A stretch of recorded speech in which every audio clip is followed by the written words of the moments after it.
Hi everyone, welcome to another event from the Oxford Economic Society. I'm Guan, the president of our society. Due to COVID restrictions, all our events this term will be online, here on Facebook and uploaded to YouTube afterwards if you missed the live broadcast. Just this Wednesday, we had Professor Michael Ross talking to us about the predicament of major oil-producing countries in light of the global transition away from fossil fuels. Today, we have Professor Richard Wolff, Professor of Economics Emeritus, University of Massachusetts Amherst, who will be talking to us about the crisis of US capitalism with looming social changes. We'll be having a 45-minute presentation followed by 15 minutes of Q&A. If you would like to submit questions for Professor Wolff, you use the Pigeonhole link posted on the event page and the comment section of this video. Thank you for joining us today, Professor Wolff, and whenever you're ready. Thank you very much. I am honored by the invitation of the Oxford Economic Society to talk to you a little bit about the crisis of American capitalism. So let me jump right in. As you can probably tell by looking at my hair, I am older than most of you. I've been around a long time. I was born in the United States. I've lived here all my life, and I've been a professor of economics.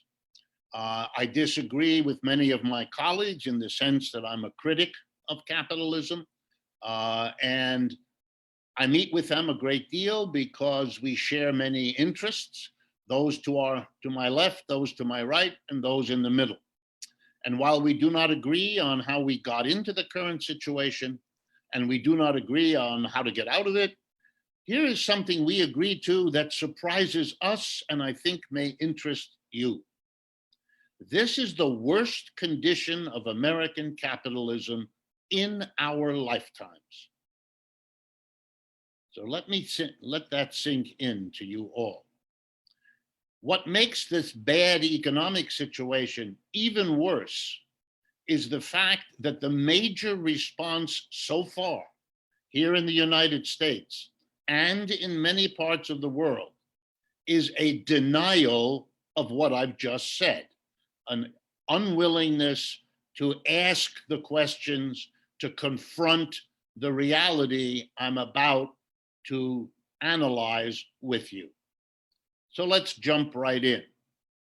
One of the starkest symptoms of the decline of American capitalism is the fact that in this moment, when we have the worst COVID-19 crisis of any country on this planet, even though we are one of the richest countries on this planet, even though we have an economic crash that is so bad that it takes us back to the last one like it, which was the Great Depression of the 1930s.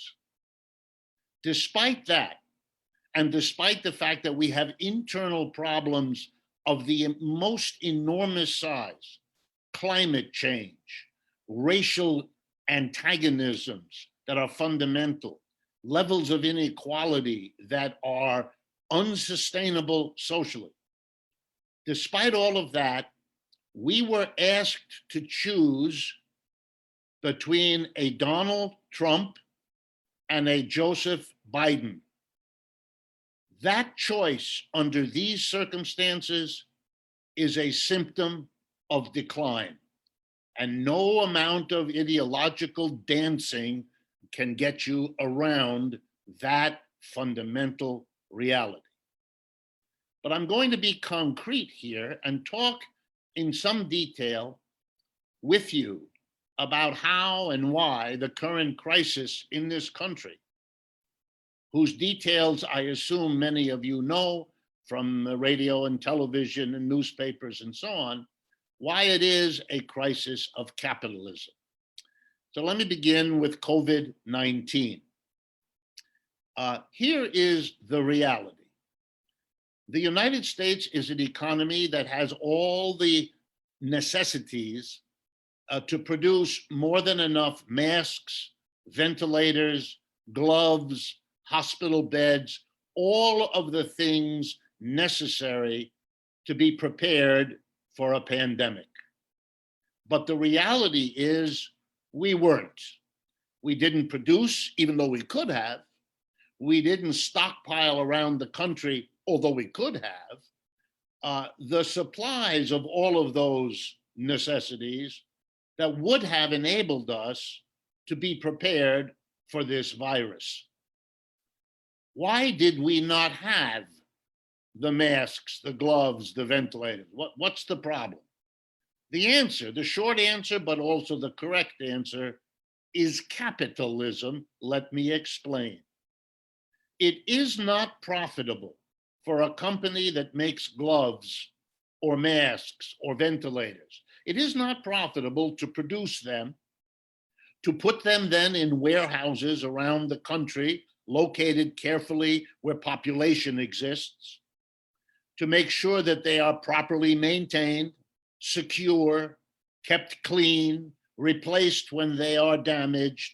That is a very expensive proposition, and there is no way to know when the next virus will come that will make these products saleable, make people buy them.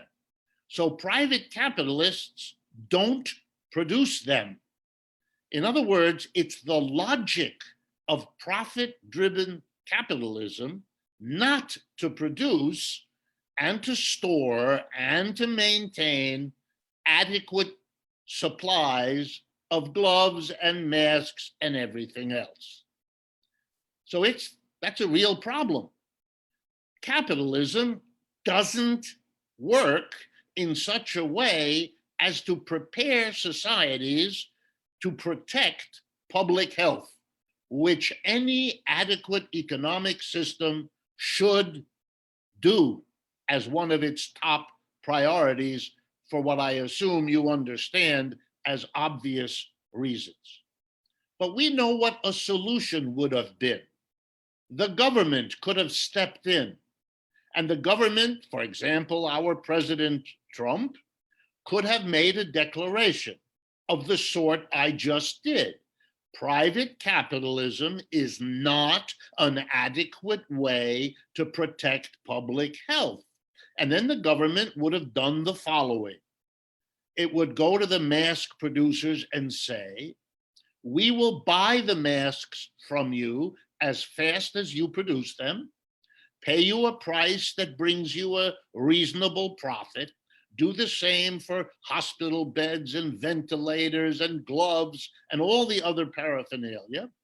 And then at the public expense, we will store them, maintain them, make them secure, clean them, repair them, replace them, all the things that need to be done, because we, the government, know that viruses are a part of human nature.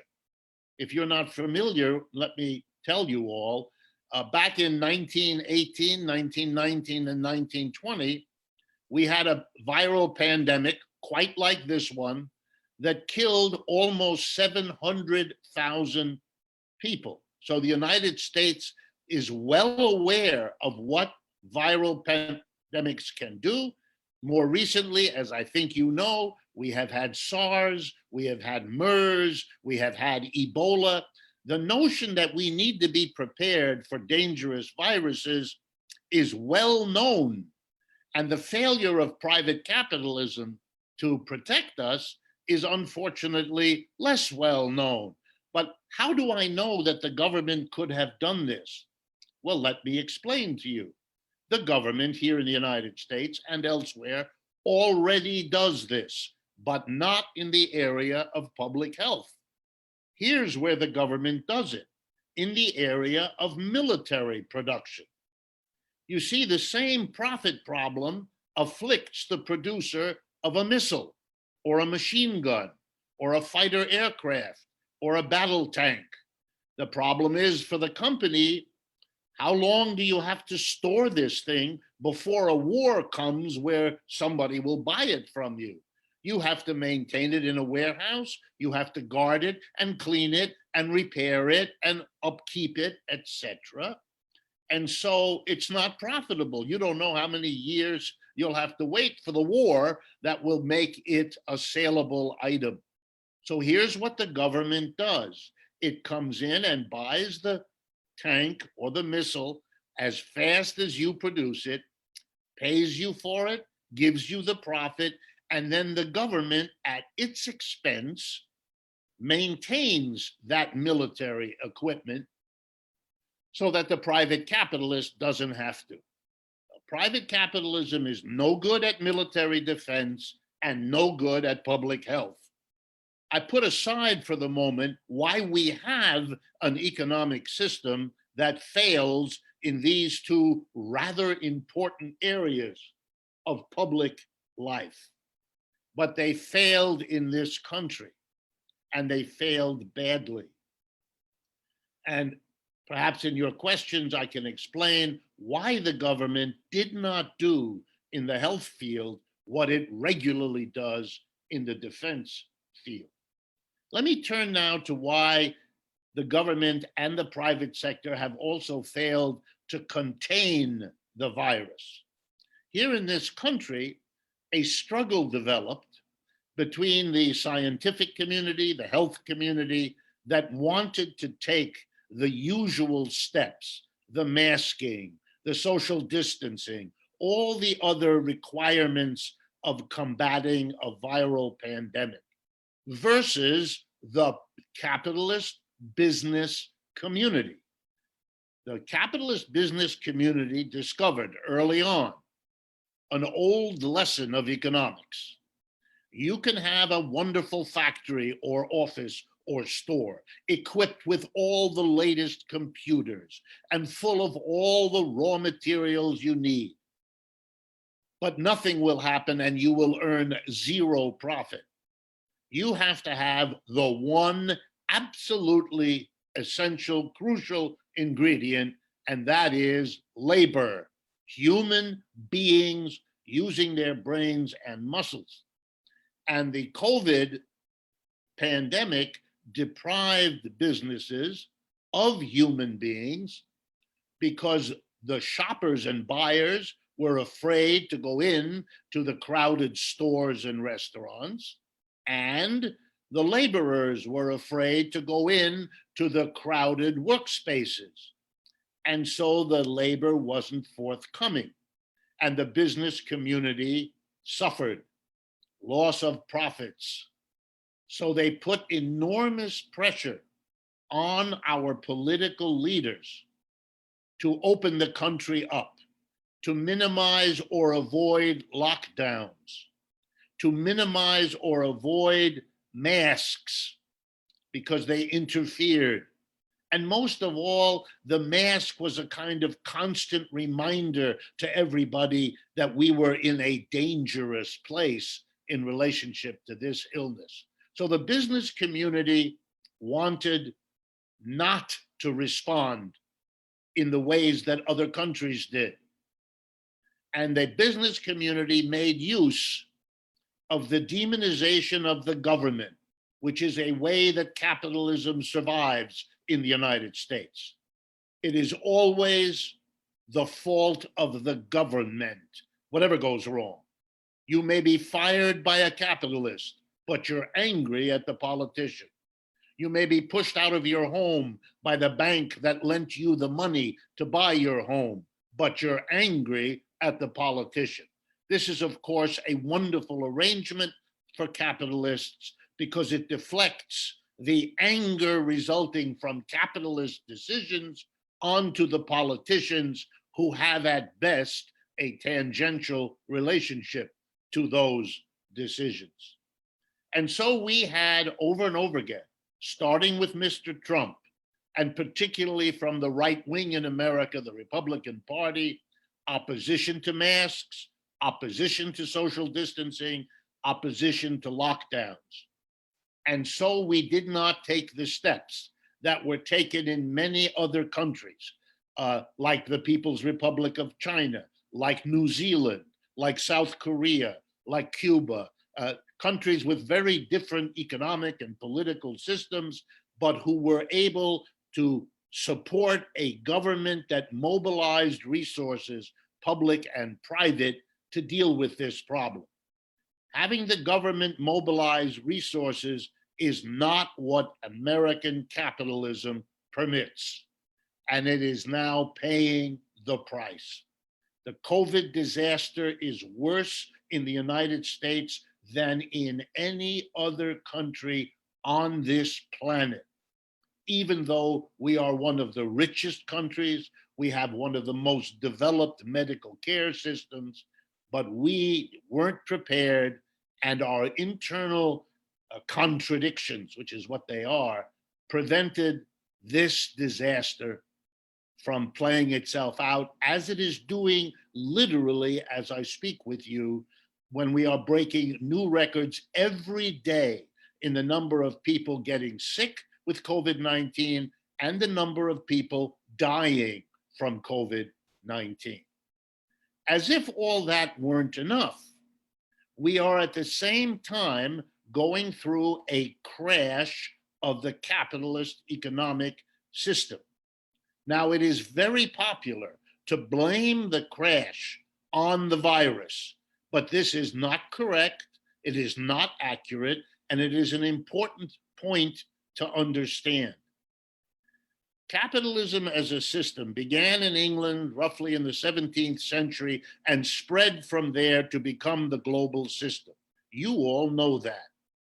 During that time, the system has crashed on average every 4 to 7 years, wherever in the world it has settled. Everything has been tried by the capitalist system to overcome, to stop this instability that's built in.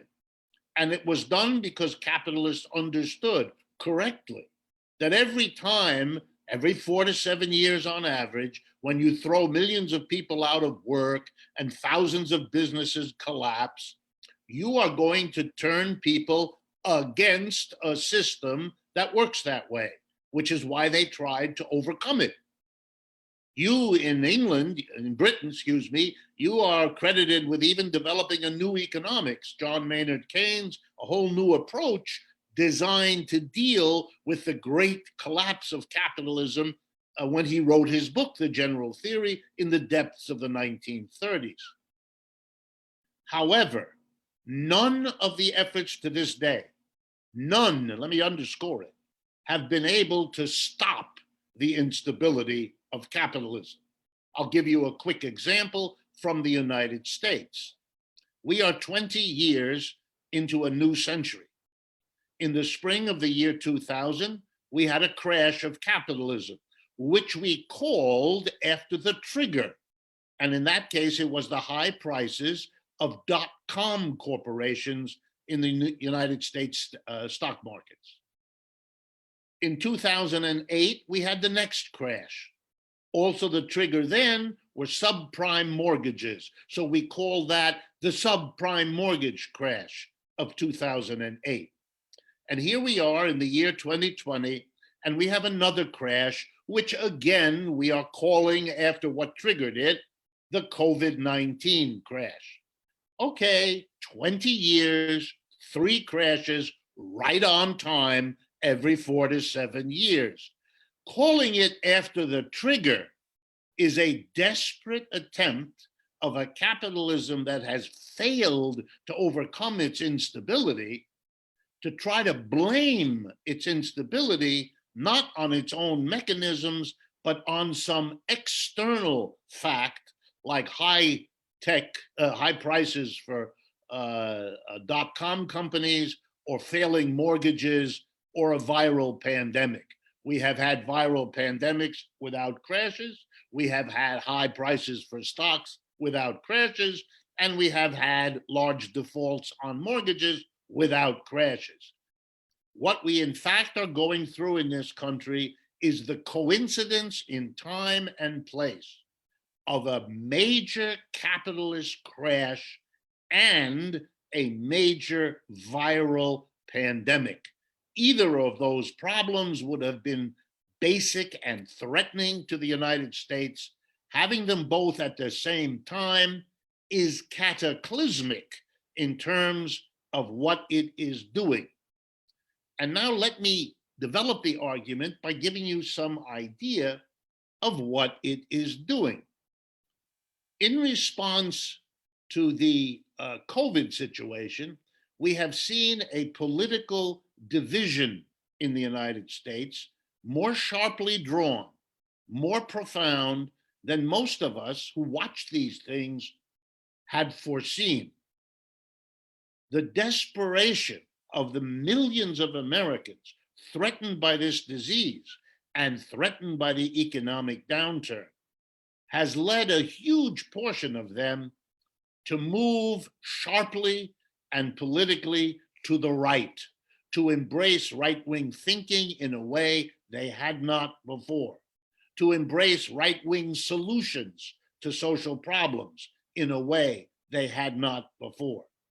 It even means that as I'm speaking to you, that part of the population refuses to accept the national election result that we had 2 weeks ago.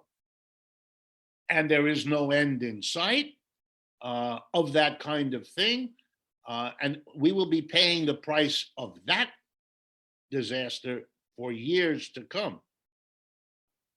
As to the economic crash, we have relied chiefly on what is called monetary policy as pursued by our central bank, which is the Federal Reserve, it's called here. We don't have, like you do, the Bank of England and so forth. We have the Federal Reserve for historical reasons. It is our central bank and functions that way.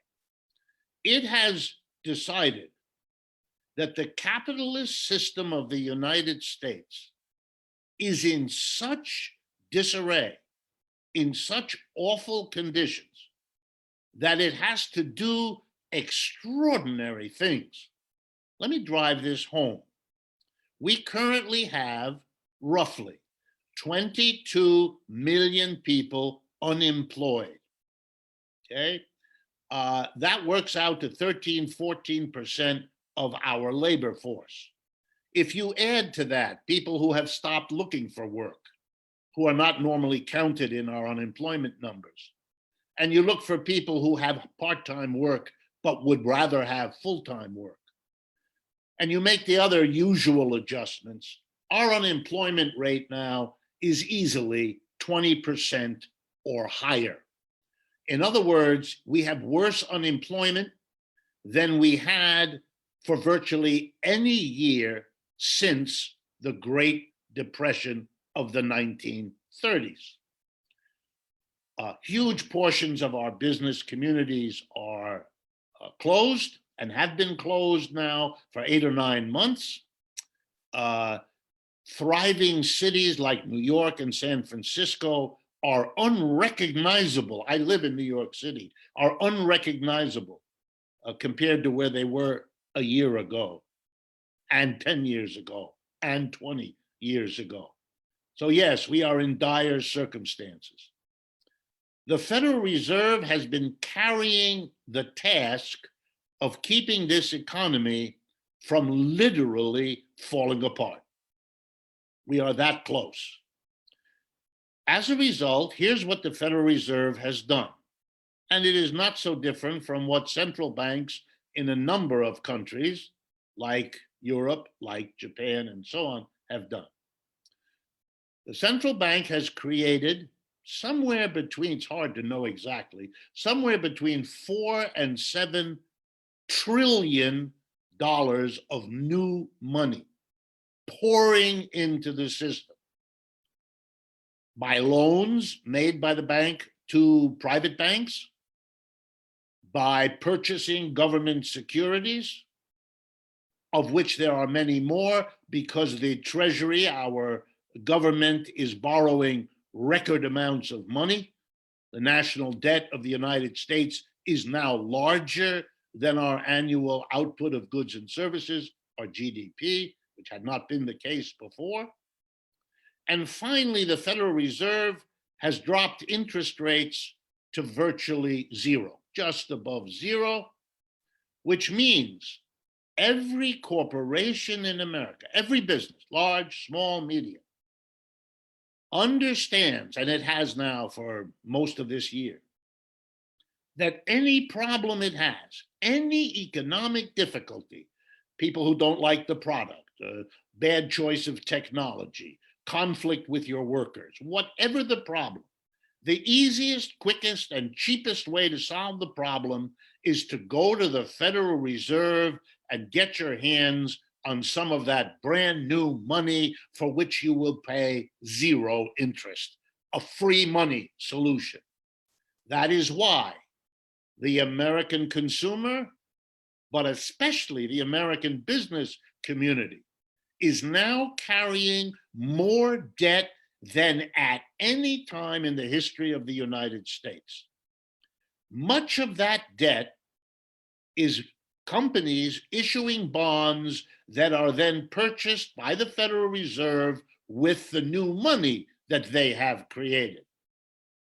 The simple way to say this is that the capitalist system of the United States is now totally on financial life support from the government, as much as any very ill person could be put on life support in the way of supporting heart function or a lung function if you have a severe illness. Our capitalist system is barely this side of disintegrating. I have never seen American capitalism this vulnerable. And I understand what denial means. I understand that what I'm trying to get across to you is hard to accept, is hard to get your brain around, and that therefore there are powerful psychological mechanisms that make you want to believe this isn't happening.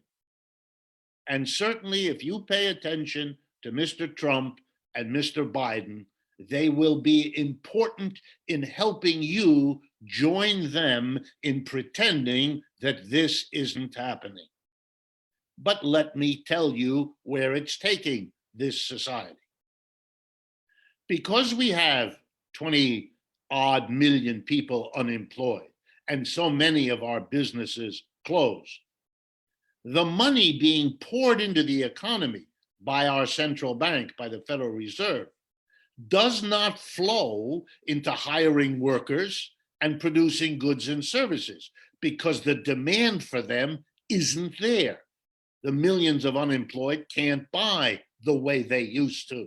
The businesses that are closed have no reason to buy the way they used to. And consequently, there's no point in expanding the supply when you know that the demand isn't there. So where does the money go? The answer is it's gone into the stock market. People who play in the stock market, banks, insurance companies, large corporations, can borrow money at no cost without limit.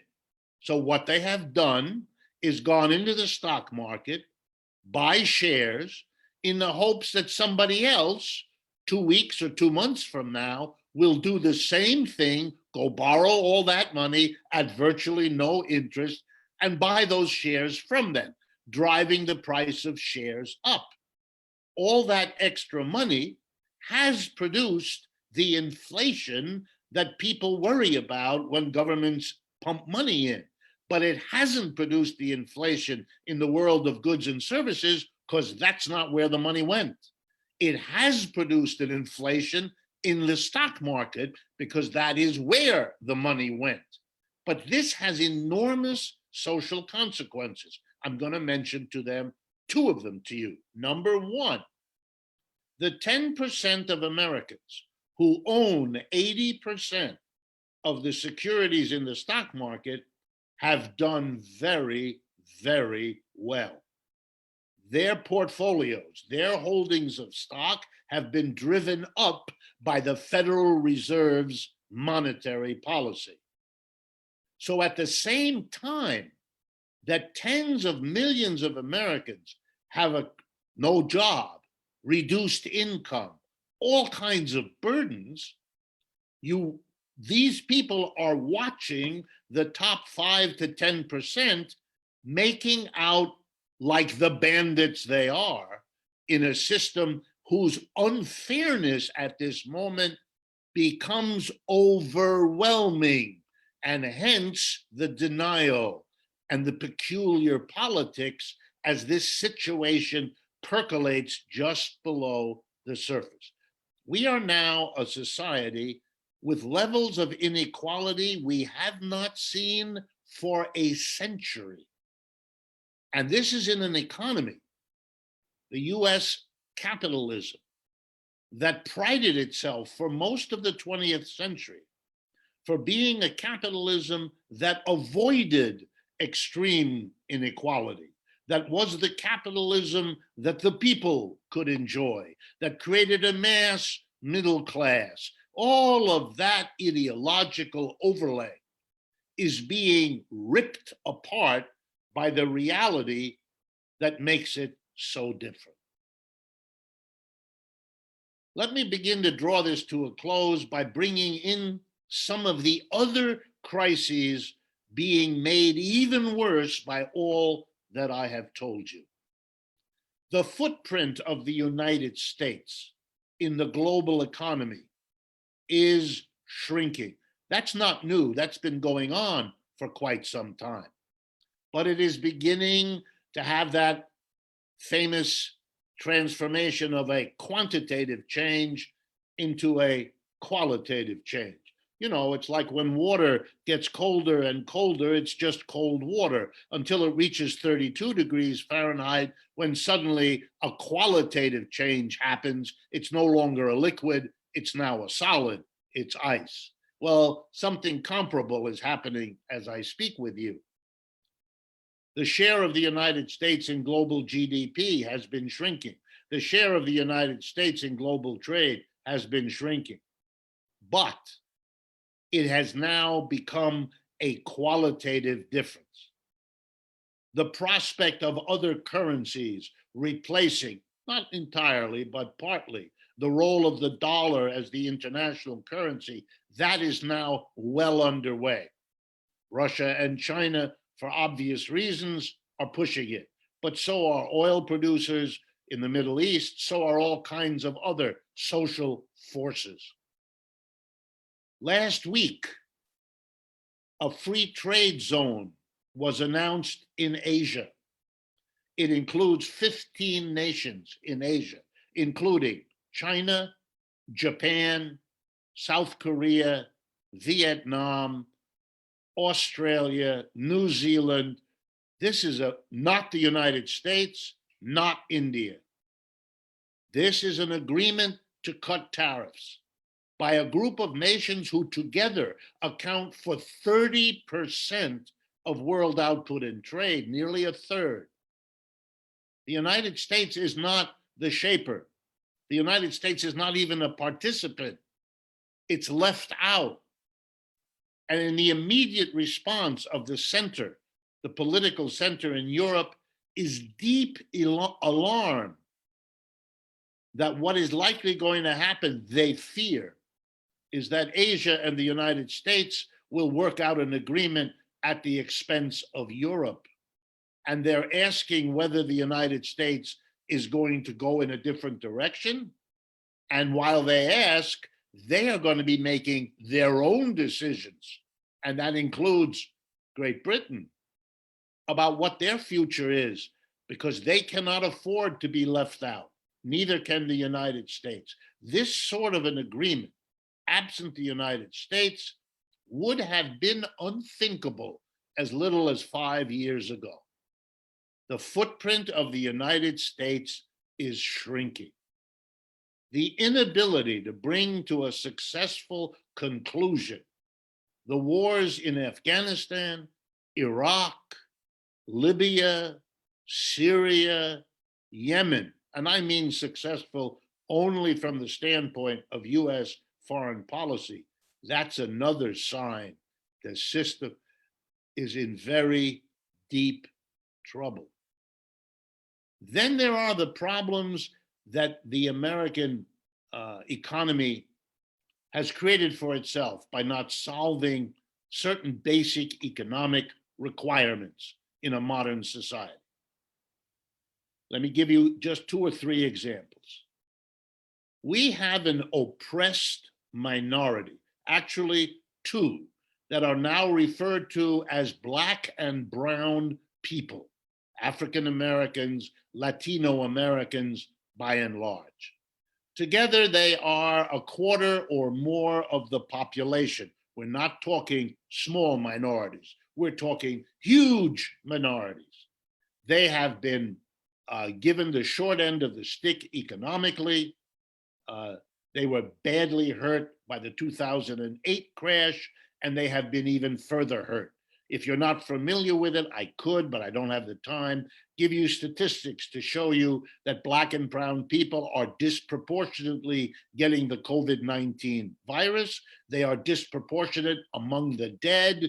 They are disproportionate in the support from the government they're not getting, on and on. The difference is they will not accept it. The murder of George Floyd, the entire Black Lives Matter movement, you're seeing social demands for old problems that cannot be kicked down the road anymore. And that is going to change this country. It's already doing it.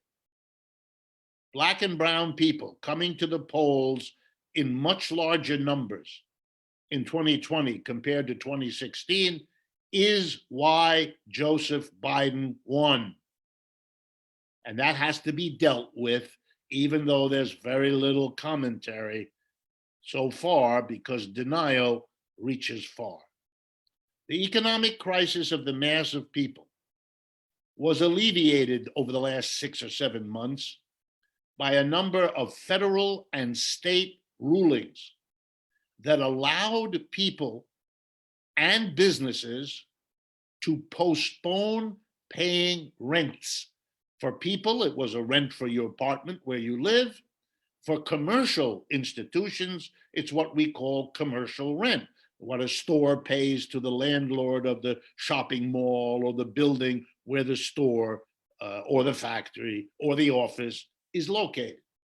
Most of these postponements will expire at the end of this year. So that's in about 5 weeks from now. Those rents were not forgiven. Those rents were postponed, which means when the moratorium expires on the 31st of December, multiple months of rent will be required of tens of millions of people who do not have the money, cannot pay, under no circumstances currently foreseeable. And also many stores that have limped along will close now because they can also not afford the accumulated rent they have not been paying. Meanwhile, the Republicans and the Democrats, fighting out a battle of a society they still deny is in these situations, postpone the provision of the massive amounts of help they need. They too are frightened by how much money they've given to corporations, and now they're confronted by economists like me explaining that's nothing to what you have to give to the mass of people if you're going to keep this economy from disintegration. Wow. This is a society in deep, deep distress. And that distress is handled the way it usually is in capitalist societies. Rich people have the resources to evade some of these problems, to postpone them, to minimize them, and to push the burden off on those with fewer resources, poorer than them, who have to live with it because they can't escape. So people who are very wealthy, if they're hurt, can move to more modest apartments. But the people who are already in a modest apartment become homeless, which is increasing exponentially across this society. In Mr. Biden, assuming he becomes the president, you have somebody whose mantra politically has always been to get along in the American capitalist system by playing the role of political supporter. Of the 50 states in the United States, the one with the most corporate-friendly laws is the state of Delaware, from which Mr. Biden is the senator. He has been a partisan supporter of corporate capitalism all of his political life. To expect him to do otherwise is unreasonable. He campaigned as much against Bernie Sanders, a socialist, as against Mr. Trump. He assured the voters he was no socialist. He assured the voters that what he hoped to do is go back to normal in the United States. When he said that, many of us gasped. Why? Because as I've tried to show you, normal is what got us to this critical point. Going back to normal is getting back on a train speeding towards a brick wall. You know what's going to happen because that train hit that wall already in the past. You don't want to get back to normal. My last point. We've been here before in the United States. Back in the 1930s, the Great Depression. We did not have a viral pandemic at that time, luckily. But we had a population that suffered massive unemployment, massive economic contraction. But the reaction was fundamentally different. We had our people, our working class, go to the left. This time, half of it went to the right, and the other half doesn't know what to do and has no leadership. But in the 1930s, 3 organizations, actually 4, emerged that hadn't existed on anything like this scale before. And this history is how I will close. First was a union organizing drive called the Congress of Industrial Organizations, the CIO. It organized millions of American workers into labor unions. These are people who had never been in a union before, whose parents had never been in a union before. It was the greatest union organizing drive in the history of the United States. We had never had anything like it before, and we have never had anything like it since. And people joined unions because they thought they could get through the horrors of the Great Depression better being part of a union than not being. We also had 2 socialist parties which exploded in membership and 1 communist party which also exploded. And the 1 communist party and the 2 socialist parties and the CIO were the political backbone of the then president, Franklin Roosevelt, a Democrat. And they said to him, basically, you better do something for the millions of Americans suffering in this depression.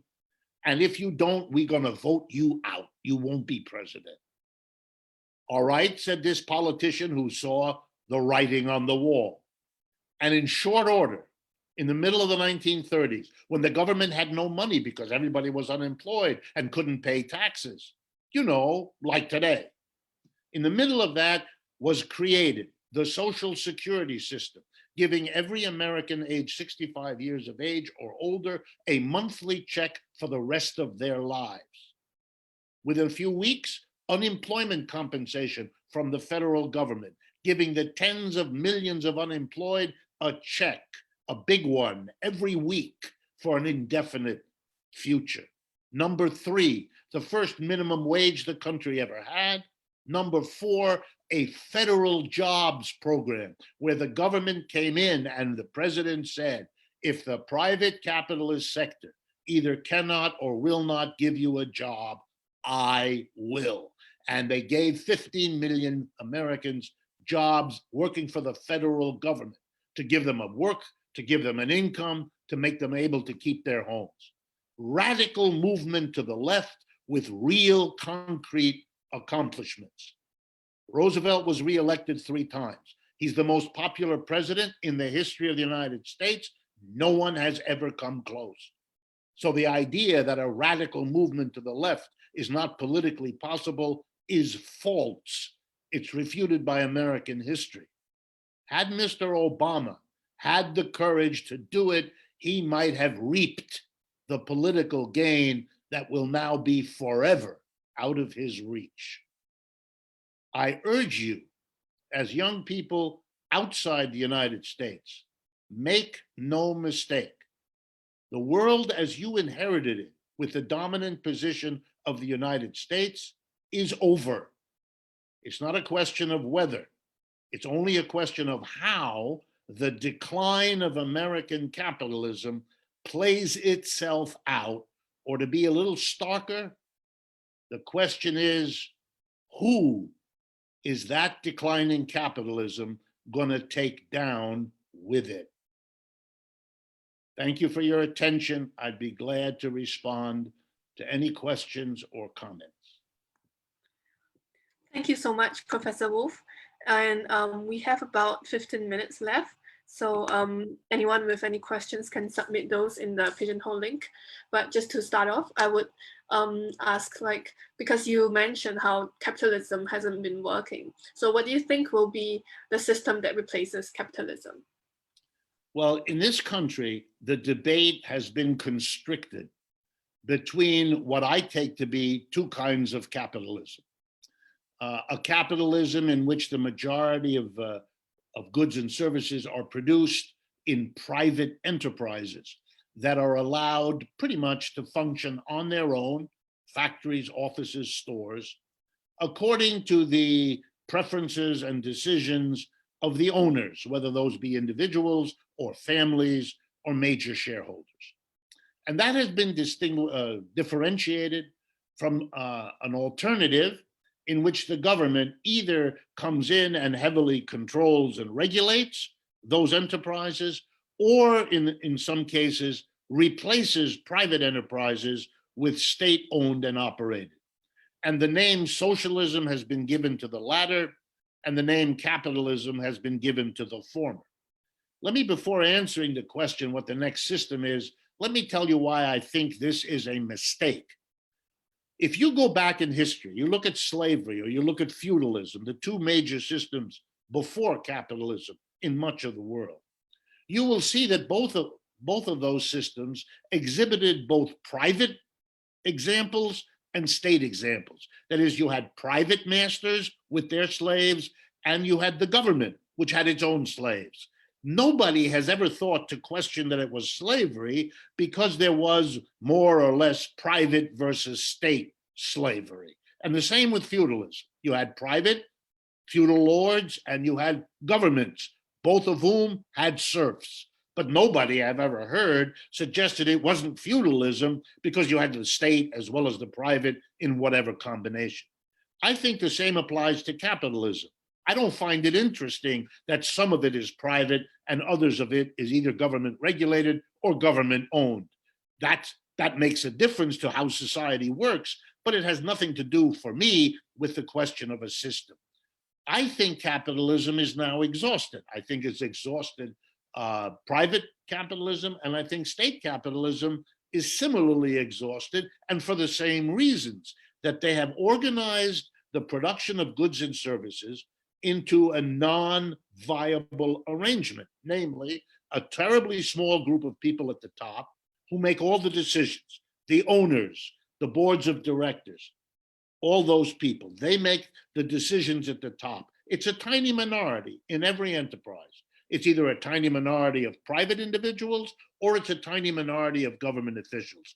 And they decide what to produce, how to produce, where to produce, and what to do with the profits that everybody helped to create. I find this the antithesis of democracy. So my answer to you is the next system will be the one that democratizes the enterprise, that finally brings democracy to the workplace where it should have been for the last 3 or 4 centuries, but it was exempted. You know, we got rid of kings and we substituted a more democratic way of deciding in society. Well, turns out the kings didn't disappear. They just moved into the executive suite and we now call them the CEO. For me, the alternative that people are finding their way to is a democratic enterprise. After all, adults spend most of their life at work, 5 out of 7 days in most cases, the best hours of the day, you are at work as an adult.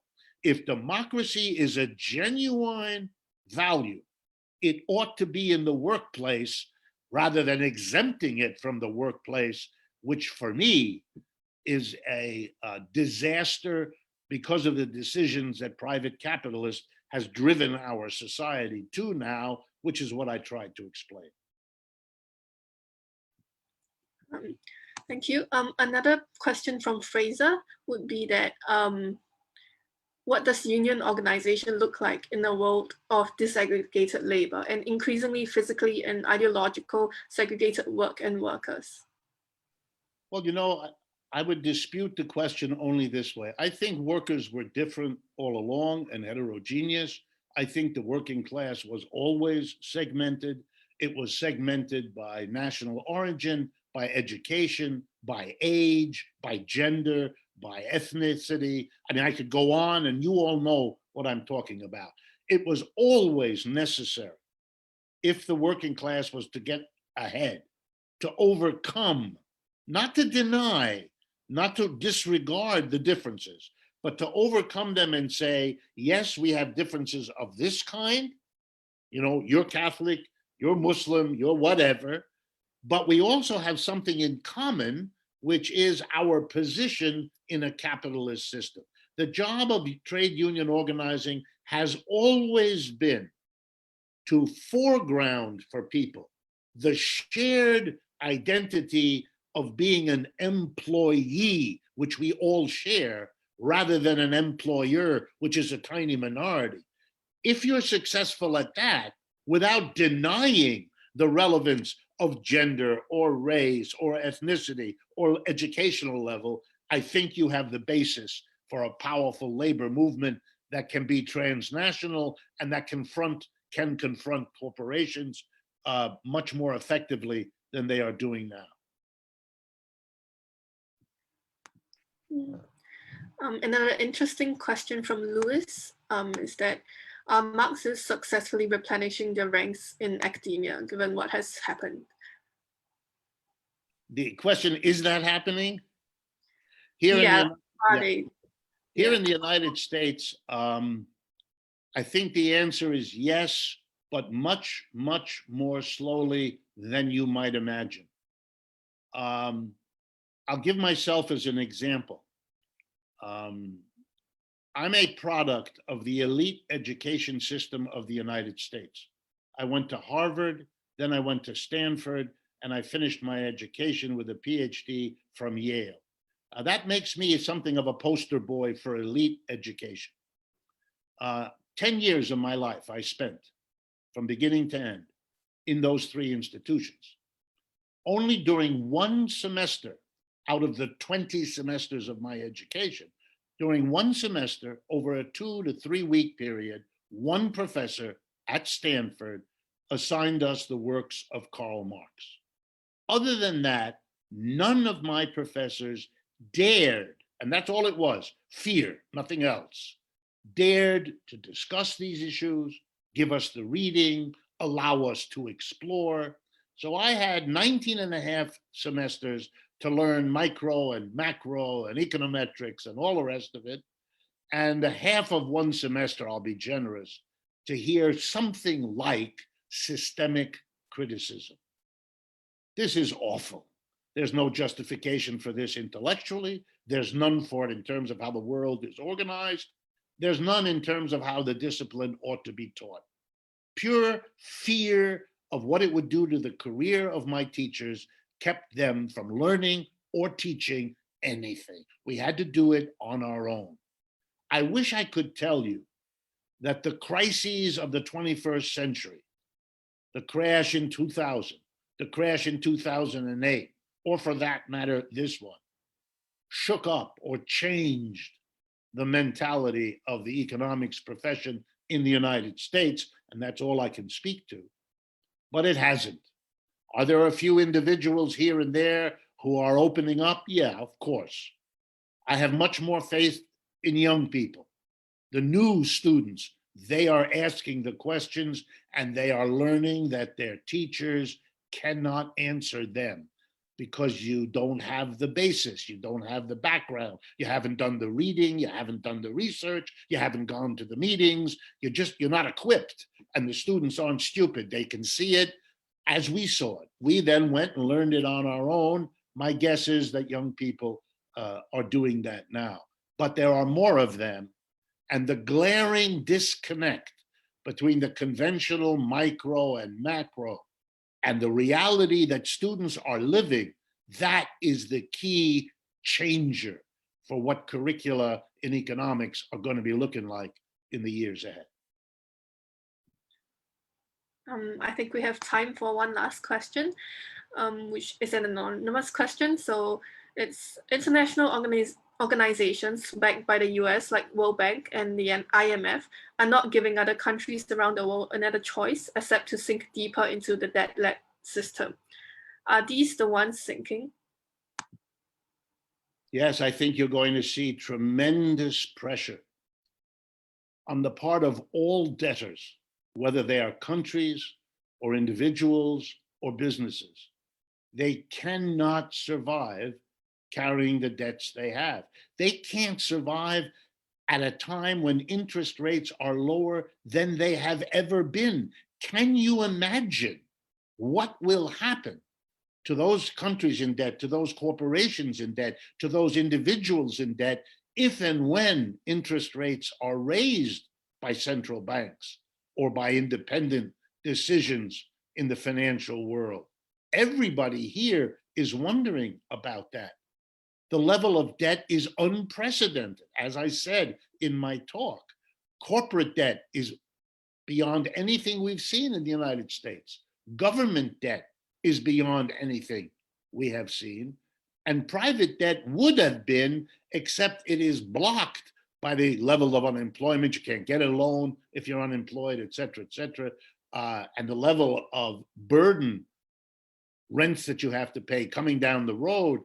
No one sees anything other than a mountain of debt, which is in a way what Mr. Trump's regime is dumping into the lap of Mr. Biden, hoping, by the way, that Mr. Biden will have overwhelming difficulties with the disaster he's inherited, which he will, and then their hope that they can blame it on Mr. Biden and then bring in the next Trump in 2024. As I said to you in my talk, this is the worst condition of American capitalism that I have seen in my life. The center, the dynamic growth of capitalism has left the United States. If I wanted to be blunt in my speeches here, I would say that capitalism has abandoned the United States. It's gone to China, it's gone to India, it's gone to Brazil, it's gone to where the markets are growing and the wages are lower than they are in the United States. There's no likely end of that process. And so the hollowing out of the American capitalist system is well underway, and much the same applies both in Europe and in Great Britain. I think that's all the time we have today. Thank you so much, Professor Wolff, and all of you for joining us here today. Just a quick reminder, next Tuesday, we'll be having a talk by Pranab Badan, professor at UC Berkeley, about universal basic income for poor countries in a post-pandemic world. Thank you, Professor Wolff, and all of you for your time, and we'll see you next week. Thank you as well.